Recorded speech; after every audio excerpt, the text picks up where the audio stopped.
This is my last broadcast as the anchorman of the CBS Evening News. For me, it's a moment for which I long have planned, but which nevertheless comes with some sadness. For almost 2 decades, after all, we've been meeting like this in the evenings, and I'll miss that. And that's the way it is. Friday, March 6th, 1981. I'll be away on assignment, and Dan Rather will be sitting in here for the next few years. Good night. That was the great Walter Cronkite delivering his last CBS Evening News telecast. For decades, Cronkite was called the most trusted man in America. He was one of very few journalists delivering the news every night. Fast forward to now, and journalists are viewed through a much different lens. I want you all to know that we are fighting the fake news. It's fake, phony, fake. I'm not going to give you a question. Can you state categorically? You are fake news. Sir. Our press secretary gave alternative facts to that. But the point remains. Wait a minute. Alternative facts? I'd like to welcome the fake news media, which is back there. If I lost every vote, we would have won the state of Pennsylvania. And the fake news refused to call it, right? Welcome to Disrupted. I'm Kalila Brown Dean. This hour, we're looking at the evolving relationship between people and the media they consume. Later in the show, we'll hear from a roundtable of college students who talk about their understanding of media literacy. But first, global media literacy educator Dr. Belina Diabru. She's president of the International Council for Media Literacy and professor at Sacred Heart University. Her most recent book is Media Literacy for Justice: Lessons for Changing the World. Belina, welcome to Disrupted. Thank you. Thank you for having me. Let's start with the most basic question, which I'm sure you get all the time, whether it's with your students or the consulting that you do internationally. What is media literacy? It is the question that is asked the most. So it is defined as the ability to access, analyze, evaluate, and create within media.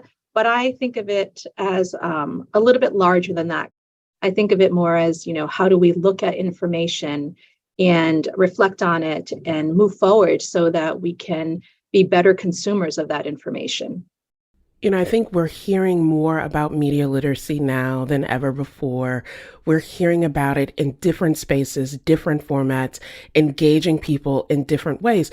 But the concept itself and the practice and the concern isn't new. We can go all the way back to the 1970s and 80s when the Federal Communications Commission, the FCC, was encouraging the teaching of these skills through children's programming, understanding that at such a young age, that kind of socialization and media literacy is important. But that's not where we are today. How has that emphasis evolved over time? And why do you think it's so important now? I think, when I look at the historical view of where media literacy has been, it's always struggled. And in part, it's always struggled because of the different mediums. We always have people who were against kids watching television, and then people who were like, let's think about what television is. People who were not interested in film, and people who really believe that film changed the world. And then we fast forward to social media and how the evolution of that has impacted our lives. And that changed the way people thought about it. Last night I was actually having this conversation with someone because for many years people thought digital citizenship was media literacy. And then 2016 happened.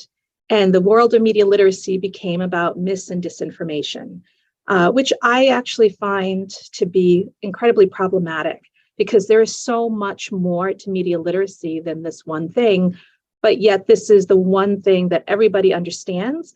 And in fact, put media literacy on the map because everybody understands mis and disinformation, are experiencing it, have participated in it, either by being the receiver of it or someone who sent it forth, and shared mis and disinformation. So much of what I think happens may not even be misinformation or disinformation, but could be information that we don't like, or information that doesn't fit with our political view or our expectation. And because of all these new forms of media that you mentioned, we can sort of hone in on this echo chamber of, opinion, news that confirms what we already think without actually being literate to understand that part of literacy is being exposed to confronting and contending with different viewpoints, even if they aren't the ones that we hold? I think the problem is that information is nuanced, and that word is not well understood by most people, just because we don't think of it that way. Exactly like you said, if you are a Fox News viewer, you see one perspective. If you are a CNN viewer, you see another perspective. And even within that framework, our students right now, my college students, don't really listen to either one of those perspectives. They're receiving their media, their information through Snapchat, through their TikTok. And like you said, depending on what you're listening to or looking at, and especially if you're using it via online methods, you have an algorithm that is following you and then perpetuating these echo chambers so that information isn't any more than that bits and pieces that you're getting in that moment. And we know the stories are bigger. In fact, there was a Washington Post opinion piece that really talked about how even journalists who are in this space are also finding that they've had to step back a little bit because they realize that it's not quite in the way in which we should be receiving news. We should be getting much more context. And the way in which we're getting our information is so quick and fast, it comes and goes and is gone. I'm also thinking about the growing levels of mistrust in media. Yes. So, I'm going to kind of reveal my age a bit, but I grew up watching Tom Brokaw and Peter Jennings and Diane Sawyer with my family and believing what they said because they were journalists and thinking they bring this integrity. Now we're in a space where it doesn't matter if you're with an established media outlet or you're a person with an internet connection and a Twitter account, there is this instant mistrust. How did we get there? And is it as problematic as I and others may feel that it is? I do think it's problematic. I think one of the things that you're referencing is that we had these stationary voices in our lives. They were there every night at 6 p.m. Same people, Peter Jennings. We can go back as far as Walter Cronkite because I remember him even when I was a little girl. And when they spoke, they came with authority. There are these wonderful clips of Walter Cronkite, during the Vietnam War, certainly leading into even when JF Kennedy died. And I was thinking about this recently, how that moment when John F. Kennedy passed away, we saw this emotion from Walter Cronkite that we did not usually get at night. He was tearful. President Kennedy died at 1 p.m. Central Standard Time, 2 o'clock Eastern Standard Time, some 38 minutes ago.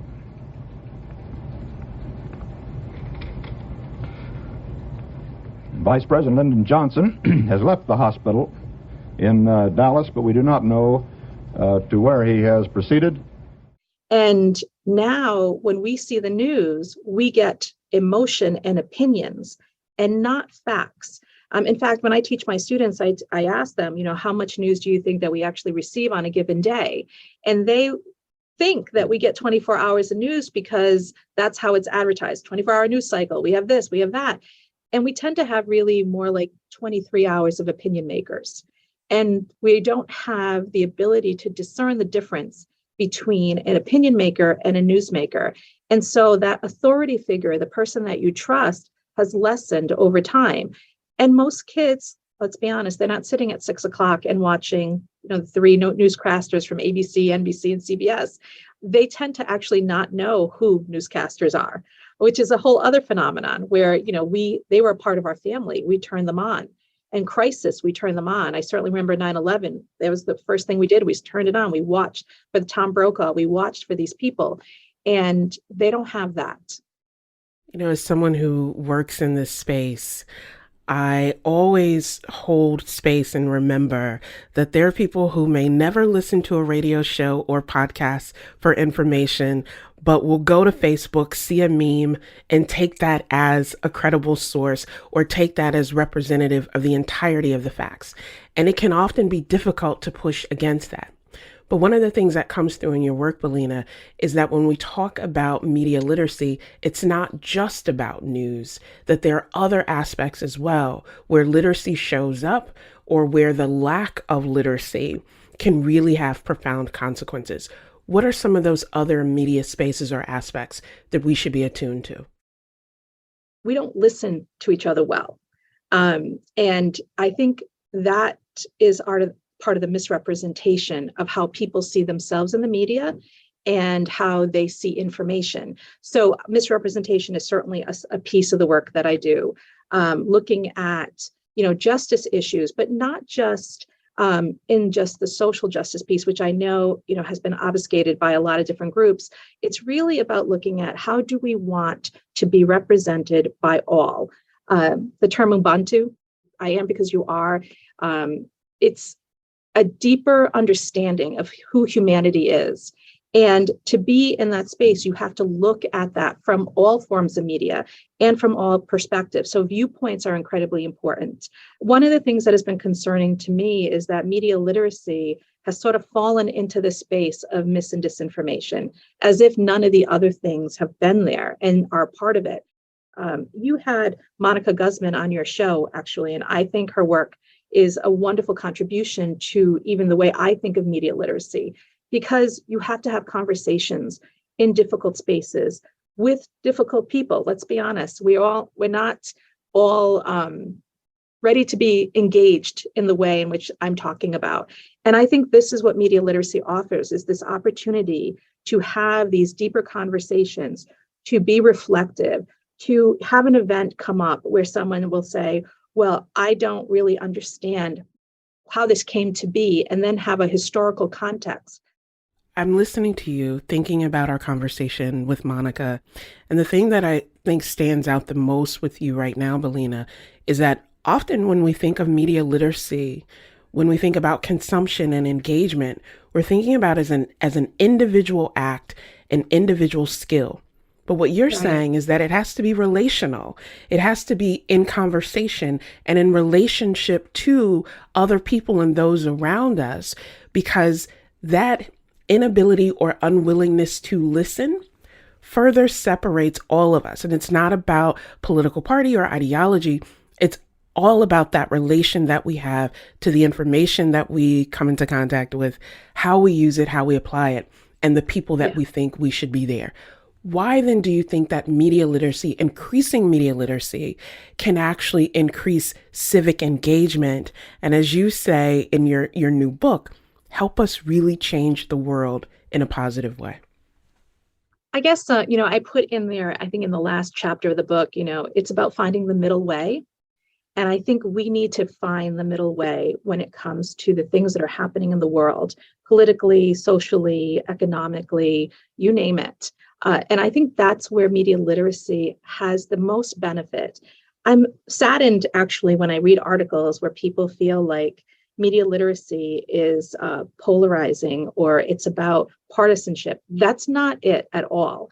I think it's the easy way to look at it, because once again, it falls into this disinformation space and people look at it from their point of view, like you're saying the wrong thing, you're saying the wrong thing. It is about the relationship. It's about coming to that middle space where we can have a dialogue and see that maybe I don't agree with your point of view, but maybe I can see where it is that your point of view might in fact enhance my point of view, and we can get to that middle space. I don't think you can talk about media literacy well unless you build relationship and community with the audience in which you want to discuss anything about the media with. I think about like when you go to see a movie with someone, you love a movie, they hate a movie. You don't walk away and say, oh, well, we're never going to go see a movie again together. You think, okay, well, why did you like it? Why didn't you like it? And then see where you could change maybe the next time you pick a movie together, where you can find that like middle ground of things. That's a very simplified version. That's kind of the leveling up. We have to start with some of the easy topics before we get into the really difficult topics. And when we get to the difficult topics, we've established these points of reference where you know that I'm not disrespecting your thoughts and you're not disrespecting my thoughts. And we can actually engage in a deeper conversation about why it is you believe what you believe and why I see the things that I see, and then maybe find another way. Coming up, more from Dr. Belina D'Abreu as she talks about what happens when her students keep track of all the media they're exposed to in a week. This is Disrupted. Stay with us.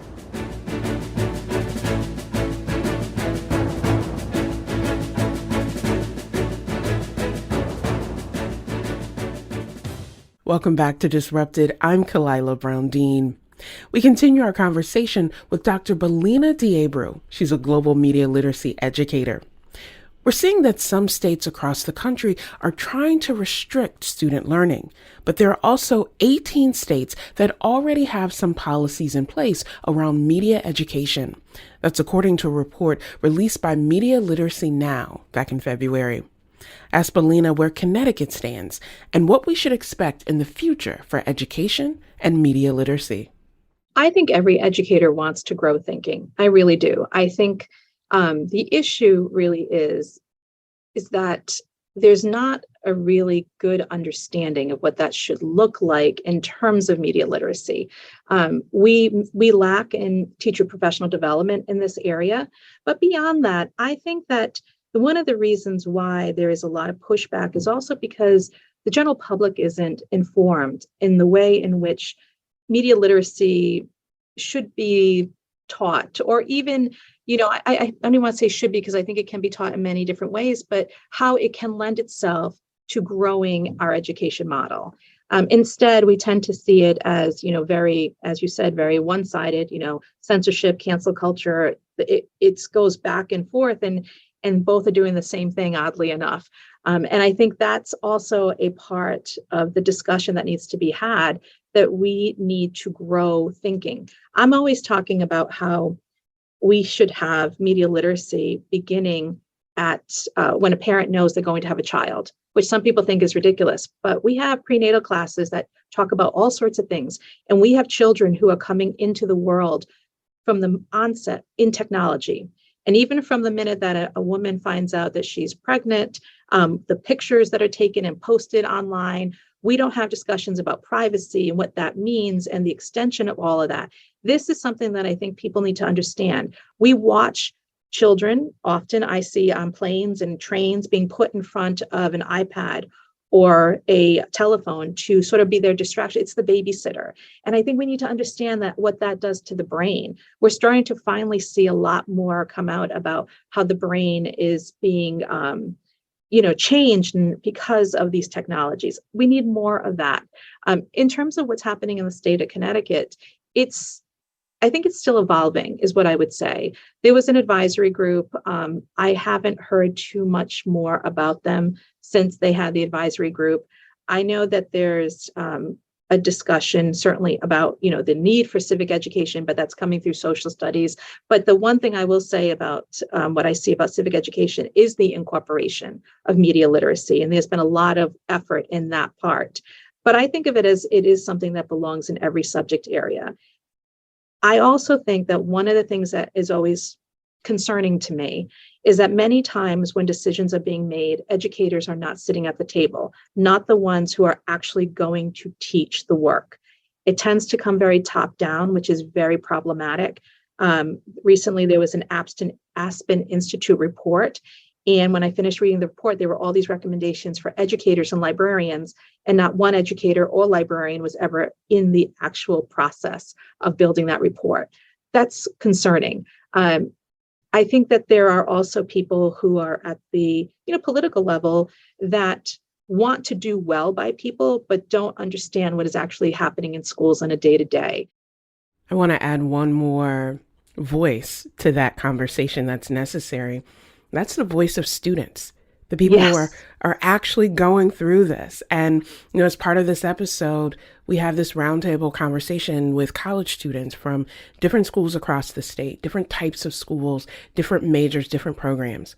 And the one thing that comes through loud and clear is that these amazing young people are saying, we wish we had more education sooner. We wish we had more structured ways of learning. We all have a cell phone. It seems like you get it, the minute you turn double digits or sooner. We all have a cell phone. We would like structured guidance about how we do that ethically and responsibly and safely. And yet all of these edicts and recommendations come, and that student voice is missing. What is it that you hear from the students that you work with, not just in Connecticut, but really globally, the work that you're doing? What are you hearing from young people? I have to tell you, so this term, I feel like I have magical students. I really do. And the reason why is because they are so invested in this thinking about, I didn't realize how much time I was spending on my phone.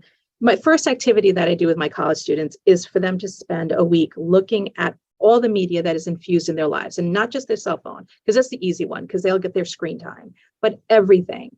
And at the end of a week, they have to write about that experience. So it's bringing your subconscious to your consciousness so that you see what is being thrown at you, whether it's you're, going through campus and the screens are flashing things, your phone is tapping you because of the notifications, you're, in the city, and, the buses have ads. Even the bathrooms, we always have this funny conversation because even bathrooms in college campuses have ads, and it's everywhere, so that they understand that they are always being consumed by the media. And very often the students will say to me, I knew I was on my phone a lot, but I didn't really understand how much. Or I really didn't realize how much I was getting the singular type of information over and over again. Or I didn't know anything that was going on around the world, because the only type of information I'm getting is because I'm on social media and I'm not paying attention to anything else.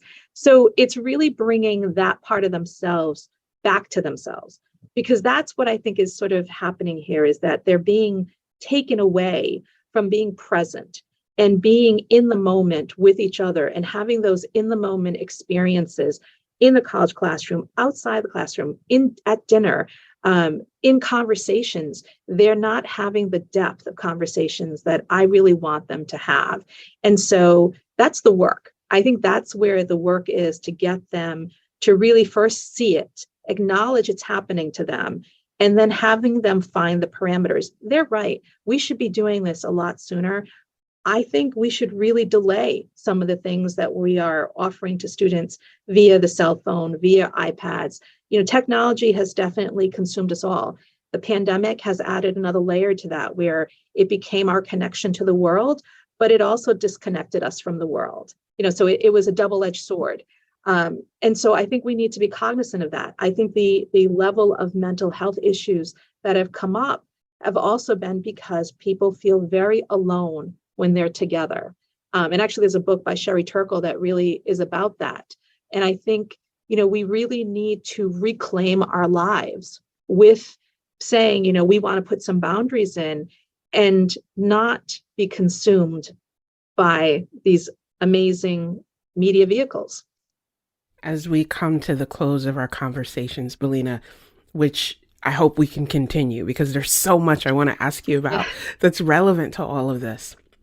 I'm keenly aware that at the time of this conversation, the time of this recording, we as a country have just learned of the indictment of former President Donald Trump. These kinds of stories can have deep emotional connection and response.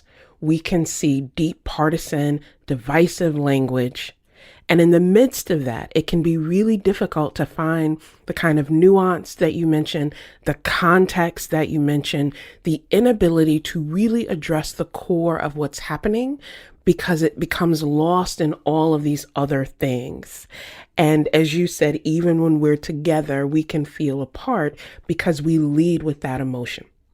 Thinking about the broader aspects of media literacy that you talked about, this kind of breaking news that can push people apart as opposed to bringing them together, what are one or two takeaways that you would offer to our audience to not just understand media literacy, but to practice it even in these contentious moments?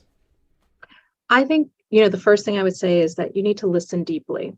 We are very much bombarded by things. And when I say listen deeply, and this is, a kudos to a podcast, to be perfectly honest with you, as a media educator, I've stepped away from watching the television screen and listening to people instead, because it requires a deeper skill. It requires you to actually patiently wait for the next word to come out of the person's mouth. It has a bigger impact as far as I'm concerned. And so I would say listen better, listen to multiple sources, and listen to people outside of the US. Because one of the things that I find problematic is that we tend to forget that the rest of the world exists when everything in the US is happening and it's all happening here. But the world also looks at us, and they represent us differently. They see us differently. They talk about us differently. So I'm always a proponent when I talk to my students to say, listen to BBC America, listen to another news station or another podcast from another country to see what it is that they perceive of us or perceive us to be. Sometimes that information gives us another glimpse of how the world sees us, which isn't always correct either, let's be honest. But it also gives us a glimpse of the way in which we should also be seeing what's happening in front of us. So listening, looking at multiple sources, and then wait, process, and then consider talking about it so that you at least have some knowledge to be coming from, to say, listen, I've heard it from both sides of, whether it was this station or that station. It seems like something's missing here. There should be more to this story. Or maybe it's not enough of a story, whatever it is.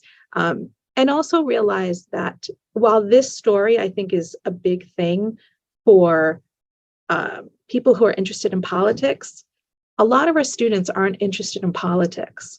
The story that really captivated them was what happened in Nashville.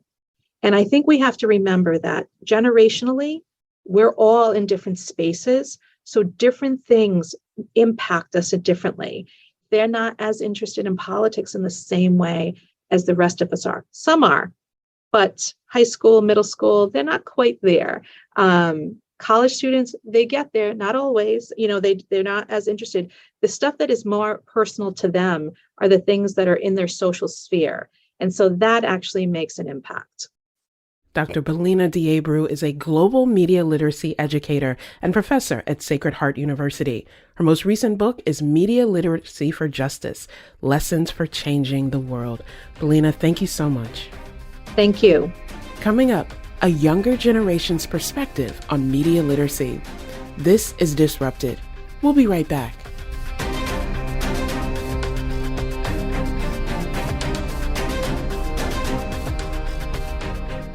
Welcome back to Disrupted. I'm Kalila Brown-Dean. This hour, we're looking at media literacy in the U.S. Now we turn to a panel of journalism students from across the state of Connecticut. Leading the conversation are our two Connecticut Public spring production interns. Melody Rivera is a graduate of Central Connecticut State University, and Elizabeth Van Arnam is a junior attending Smith College in Massachusetts. They were joined by Tyler Wells, senior journalism major at the University of New Haven and editor-in-chief of the Charger Bulletin. It's the campus newspaper. Faith Arcuri is a junior at the University of New Haven, also majoring in journalism and writing for the Charger Bulletin. Julie Dunn is a junior at Sacred Heart University, majoring in media arts with a concentration in TV, film, and media. And Colin Mora is a sophomore at Sacred Heart, also majoring in media arts, and he's photo editor of the campus newspaper, The Spectrum. Here's how Lizzie started the roundtable. So Tyler, let's start with you. What is your definition of media literacy?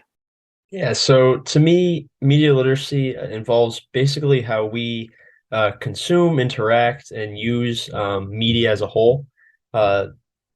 As individuals, we're constantly in a state of using media, and there are a lot of ways that we can use that to distribute messages, distribute information, and at the same time, take in a ton of information from other sources. So to me, media literacy is sort of our ability to do that and our understanding of how all of media works in that way, and how we can be citizens in that, and how we can use it to our best advantage. Colin, do you have anything to add? Yeah, I would definitely agree with that. The media environment that we all live in today is vast. I mean, we consume media almost 24/7, every second of every minute of every hour that we're awake. We're basically consuming media. And so I think that media literacy is just the process of analyzing and evaluating that information that you're taking in. So let's dive into news for a moment. I like going to podcasts in order to find out what happens in the news. So what are your go-to platforms to get the news of the day? Julie, let's start with you. So this is a very interesting question. As a college student, I think I can speak for many as far as where we get news from. And right now, especially, I think it is mainly social media. A lot of people use TikTok. I personally use it as a main starting point for a lot of the information that I find. Not that it's the be all end all for me. I use it as kind of a Kickstarter to dive in deeper to topics with more reliable sources, but definitely personally, TikTok for me provides those firsthand accounts for a lot of situations, more so than a general news cable channel that we would get. And it's interesting because a lot of students in college don't opt for cable, they go for the streaming services. So they're missing out on those big news channels that provide big, maybe biased, maybe unbiased opinions on topics. So with the social media that we have access to, we're able to get an opinion from somebody who's accounting for an instance in that moment. Faith, what are your platforms? I'm actually kind of the opposite. I consider myself an old person in a 20-year-old body. I'm a commuter, so I live at home. So I actually do still have cable. I watch the local news. I watch the daily news at 6:30 with David Muir. And I also just read a lot of CNN, New York Times, more traditional stuff. I feel like I get a lot more of an unbiased opinion that way. And it's just easier for me to access because I also just trust what I'm reading more. I'm not a big social media person, so that's my go-to. Colin, I've been told you listen to NPR. What specific shows? I do. I try to listen to Up First every morning just because it's very quick podcast, 10 minutes, gives you the top 3, top 4 stories of the day. And it just gives me, I feel, a greater understanding of what's going on in the world. And then I also really like All Things Considered. I probably don't listen to that as much as I do Up First, but I do definitely get my news from there. And then I also read the New York Times. But I would also agree with Julie and say that I get a fair amount of my news from Instagram as well, just like, and social media in general. Just scrolling down Instagram and I see a post from NBC or ABC, and then I would do further research and look up whatever the post was about. Tyler, do you also use social media to find some news? Yeah, social media is probably what I go to the most in terms of breaking news and stuff happening right away. Being someone that's so busy, it's hard to like sit down and necessarily comb through too many news platforms. So something like Twitter, especially for me, lets me kind of get quick breaking news, and then from there I'll try to branch out and read sources from like the New York Times or Washington Post, so on and so forth, to get more information into something that I might have just brushed over on Twitter. Because of course you can never fully trust or know 100% of what you see on social media. So I personally like to use social media just to get that breaking news and like a jumping off point, and then do further research at some more like established news platforms from there. Julie, what do you think makes something a good source of news?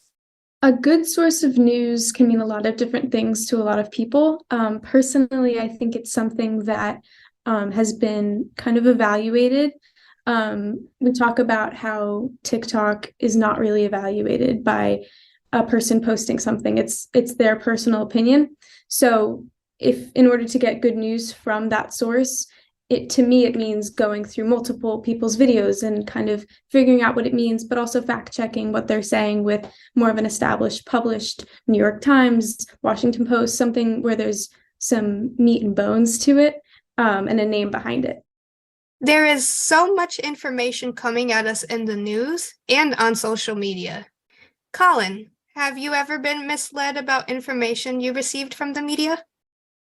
Yeah, I'm sure I have been before. Scrolling through social media, especially, a lot of times I think this happens to everybody, not just in our generation, but everyone in general. You see a social media post and you see the tagline in like big block letters and like maybe an image, and you think, oh, well, that's the whole story right there. And then you do additional research and look up whatever the story was about, and you see, oh, that tagline was completely misleading from what the actual story was about. Like the story had nothing to do with what the tagline said. Like I'm thinking if I only read the tagline and didn't go do additional research, I would be thinking a completely different thing right now and maybe have a completely different opinion on a topic just because of a post I saw. We hear the term fake news a lot. What are some media literacy techniques that people can apply in order to determine if the information they receive is fake or factual? Well, I had my first experience with like fake news in my sophomore year of high school. It was my first journalism class I'd ever taken. And my teacher had always said to read at least 4 or 5 different articles on the same thing. And if you're getting the same information over and over again, it's most likely accurate. I also just look at depending on like where you're getting the news from, because there are certain websites that lean, say, more towards the left or towards the right, and they have a certain lens when they're writing about something. So I always think it's important to research whatever source you're getting your information from. I think a lot of it just comes to trying to get a well-rounded balance of of your media, trying to find, different sources for your information to confirm or deny what you might be reading. I think that's kind of the best way to approach it. And then also just kind of understanding, what your role as a reader is, as someone who's taking in that information, and how it is in part your job to really double check kind of what you're reading, and get more, of a deeper scoop on it, rather than just, necessarily taking everything you read at the surface level as to be an ultimate truth. It requires a little bit more effort on the consumer end, to kind of reach that conclusion, I think.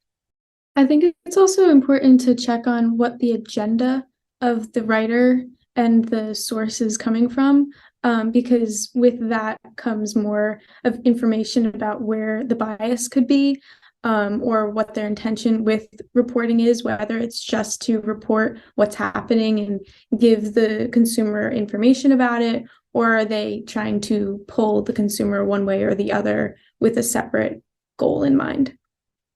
So jumping into generational comparison, Colin, what do you see as the biggest disconnect between older generations and your younger generation when it comes to consuming and understanding media? I think as a younger generation, something that's helped us is that we've been raised in this media environment. All of us were raised with the internet around, with TV around, with cell phones around. The generations younger than us are going to be raised with AI around and social media apps around. And so I think that just that exposure to the media from a very early age helps people in our generation almost decipher media messages better, whereas older generations are probably way ahead of where we should be when it comes to examining print media. Julie, I was wondering if there's ever been a scenario where you've had to intervene with someone that was misled by false information? A specific situation doesn't exactly come to mind, but I know we all have had instances where someone maybe reports a topic or an issue that they saw online or on social media and brings it up to you, and we have to kind of decipher that and go through it and maybe also explain to them, and maybe it be an older generation member, that the topic that they're explaining needs to be fact-checked with multiple sources in order to be completely reliable.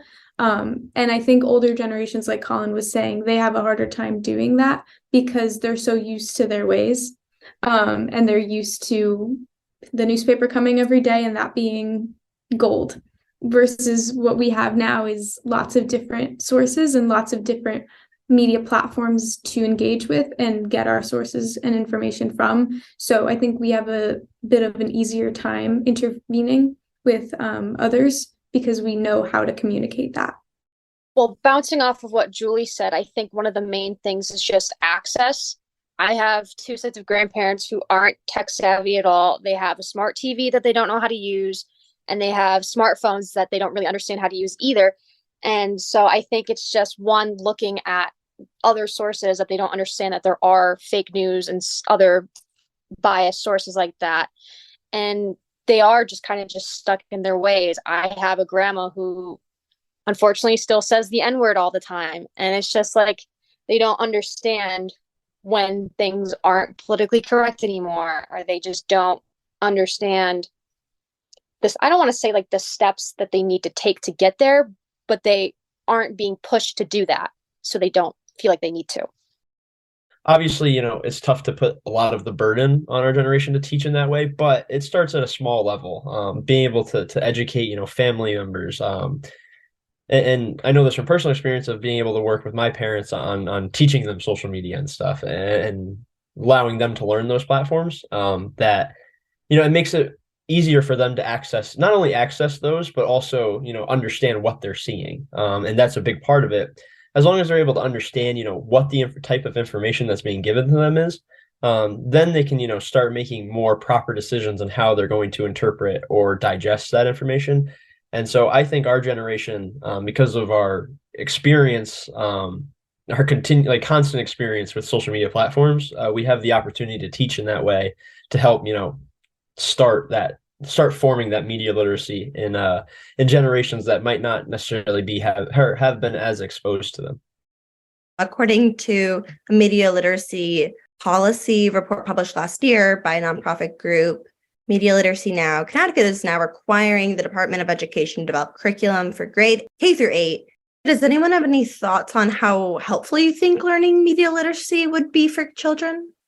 I personally think that it's essential now because of how wrapped up in media all kids are going to be from here on out. Who knows where it's going to go? I think that I'm in a class with Colin right now. It's called Media Literacy, and we are learning so much about how to decipher fake news, real news, all of the in-betweens, and be smart about the media that we're consuming. And I think that the news right now with TikTok, I think all kids should be aware of the apps that they're using from the start, from 13 and up, or whatever the young age now that they could be on it is, just so that they're aware of what's going on, what they're consuming, what information is being put out that they provide, and all of the in-betweens. I'm also a huge proponent of teaching media literacy. I think media literacy is a super vital skill that should definitely be taught in schools, just because it teaches you how to decipher good information from bad information. And it also just teaches you about understanding the benefits and drawbacks of certain media platforms, such as TikTok or Instagram, understanding the pros of those platforms and also how they can negatively impact you. Personally, someone that got into social media, specifically Twitter, at a young age, starting media literacy, teaching it at as young of an age as possible is really the best. Definitely before, kids are entering high school and stuff, in these, formative periods where, they're starting to use social media and starting to kind of understand the world more, that giving them that foundation of knowledge to understand, the media that they're going to be, that either they currently are consuming or they're going to be consuming, is really important in terms of establishing, that understanding so that they can, ease their way into those years as they start using media more and more. So let's talk about how you're applying media literacy to the work that you do. Starting with Julie, tell us about the content you create on TikTok. Sure. So I'm very active on TikTok. I make my personal own TikToks, combining trends that are going around with sounds and combine them into my own life. It's taught me a lot on how to use the algorithm to my advantage. With that, I've tried to combine it with my professional career goals. Recently, I've been working with Olipop, the soda brand, through their marketing brand Kale. And with them, I've learned to make TikToks that match a challenge that they give out and combine it with a trend and a sound, and do so in a way that will enhance engagement. And I've made a profit from that, which is very exciting. But it's taught me a lot about how to do things in order to increase engagement, increase views, for a company, which is hopefully a goal of mine in the future that will come to pass. Colin, as a photo editor of your campus newspaper, The Spectrum, how has learning about media literacy impacted the way you cover stories from a visual standpoint? Aside from just analyzing and evaluating the media, I also think a big part of media literacy is understanding the technologies that are used to create the media. And so actually props to Julie on this because Julie was the photo editor before I was. And so everything I know is basically from her. No, that's sweet. And so I think that just understanding how to use media platforms such as like Adobe Suite, whether it be InDesign, Photoshop, Premiere, as well as knowing how to use cameras or broadcast media equipment, as well as just writing, because that's a huge part of the media. I believe that's also a big part of media literacy that I feel should be taught in classes as well. We love to hear about that teamwork. Faith, as a writer of political and feature articles for your campus newspaper, the Charger Bulletin, how has understanding media literacy shaped the way you cover a story? I think it all just goes back to understanding where you get your sources from. I tend to go down a rabbit hole once I start reading political articles. I never thought I would because I used to hate politics, but now I'm obsessed. Multiple sources, that's my go-to. Understanding what I'm reading, boom, we're all good. Tyler, as editor-in-chief of the Charger Bulletin, how have you applied media literacy to the articles that you write and have chosen for publication? When I took over in the role, a big thing that I kind of wanted to establish, was being able to provide students, faculty, basically everyone that consumes, our news organization on campus, and understanding that, the stories that we're covering, and the way that we cover it are meant to be, a traditional style of journalism. We're providing, non-biased news. We're providing, true facts to the best of our ability. Obviously, we're all students, so it's not always perfect, but as much as we can. And I think that's a big part, of trying to balance, the various articles that we get in a given week, the various stories that we have to cover. There's a lot of distrust in the media. Obviously with the rise of social media and everything, a lot of people don't know who to trust or who to believe. And I've experienced that in my own, role within the Charger Bulletin, and how much it's even changed within the last 4 years that I've been on campus. So, a big part of what I've been striving to do is reestablish, that trust and that, understanding that journalists cover stories and try to get as much information about a story. And in theory, in doing so, kind of become professionals in what they're covering. And as such, we want to make sure that our readers understand that this is a source that you can rely on, whether that be for a newspaper or for our television broadcast side, or even stuff like our magazine that we have, always establishing, that sense of this is something that you can turn to if you need information on a story. That was Tyler Wells, a senior journalism major at the University of New Haven and editor-in-chief of the Charger Bulletin campus newspaper. He was joined by Faith Arcuri, a junior at the University of New Haven, also majoring in journalism and writing for the Charger Bulletin. Julie Dunn is a junior at Sacred Heart University, majoring in media arts with a concentration in TV, film, and media. And Colin Mora is a sophomore at Sacred Heart, also majoring in media arts and photo editor of the campus newspaper, The Spectrum. As an educator, it is always refreshing and encouraging to hear from our younger voices. Many thanks to our disrupted interns, Melody Rivera and Elizabeth Van Arnam, for producing and hosting the roundtable. Melody is a graduate of Central Connecticut State University, and Elizabeth is a junior at Smith College in Massachusetts. This episode of Disrupted was produced by Wayne Edwards, Kevin Chang Barnum, Meg Dalton, and Katie Tolarski. You can listen to all the previous episodes of Disrupted by finding us wherever you get your podcast. Just search for Disrupted and Connecticut Public. I'm Kalila Brown Dean. Thanks for listening.